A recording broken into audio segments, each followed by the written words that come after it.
Bienvenue dans le podcast Les énergies, c'est la vie. Aujourd'hui, j'ai envie de te parler d'un sujet essentiel, l'énergie. On en parle souvent, on la ressent parfois, mais peu de personnes comprennent vraiment ce que c'est, comment elle agit et surtout comment elle influence notre bien-être. Si tu t'es déjà senti fatigué sans raison, vidé après une conversation, ou à l'inverse, pleine d'élan après une rencontre inspirante, tu as déjà ressenti les mouvements de ton énergie sans même le savoir. L'énergie, c'est la langue silencieuse que ton corps et ton âme utilisent pour communiquer avec toi.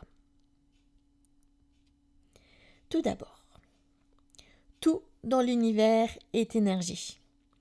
Chaque cellule, chaque pensée, chaque émotion est une vibration.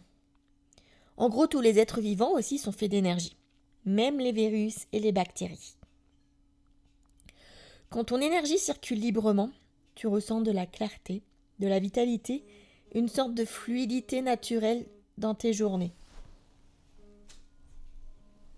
Mais quand elle se bloque, tout devient lourd.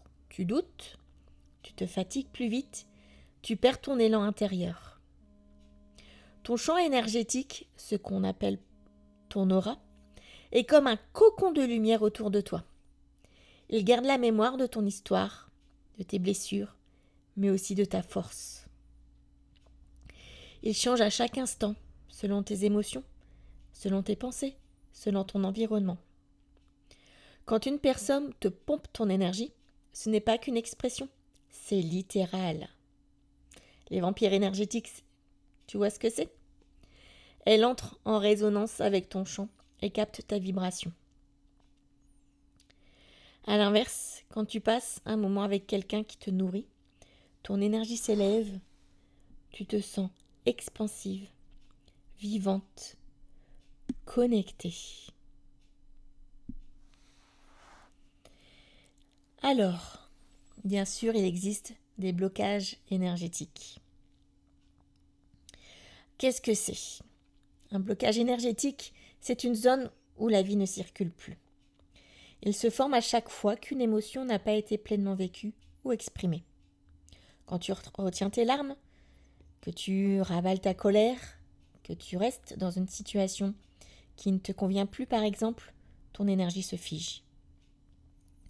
Et plus tu gardes ça en toi, plus le flux devient lent, dense, désaligné. Et avec le temps, ces stagnations peuvent se manifester physiquement. Tension dans les épaules, maux de ventre, anxiété diffuse. Le corps est le premier messager de l'énergie et il te parle sans cesse. Et souvent avec des chuchotements jusqu'à ce que tu l'écoutes. Les soins énergétiques viennent rétablir cette circulation.